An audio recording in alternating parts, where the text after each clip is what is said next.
चेझिंग मॅव्हरिक्स movie बघितली. True स्टोरीवर आहे. एक लहान मुलगा सर्फिंगचं त्याला अट्रॅक्शन असतं आणि तो आणि त्याची नेबर मुलगी 1-2 वर्ष म्हणजे 8 वर्षाचा असतो हा आणि त्याच्यापेक्षा 1-2च वर्ष मुलगी मोठी असते. ते मिळून नेहमी समुद्रकिनारी जात असतात आणि मॅव्हरिक्स ती खाडी असते की जिथे अशा मोठ्या मोठ्या लाटा उसळायच्या खूप हाईटच्या.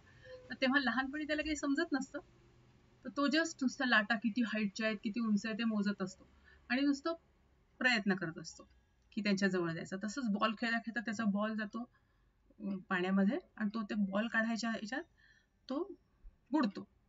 पण तिथे जो दुसरा एक माणूस असतो सर्फर जो त्यांचा नेबरच असतो तो त्यांना वाचवतो आणि घरी आणून सोडतो. तर मग हा त्याच्याकडे अट्रॅक्ट होतो आणि मग तो म्हणतो की तुम्ही मला शिकवाल का सर्फिंग.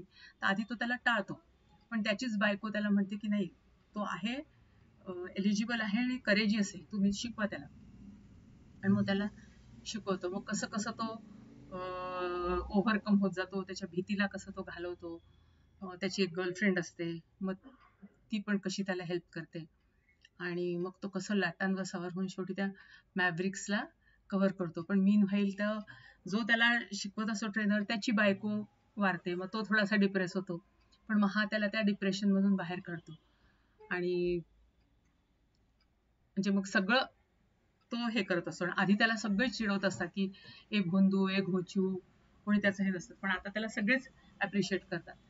पण एवढ्या सगळ्या याच्यामध्ये फक्त तो खूप नाव कमावतो आणि म्हणजे सगळ्यांनाच त्याच्याबद्दल खूप अभिमान असतो. कोचेस असू देत जे कोणी असतात ते.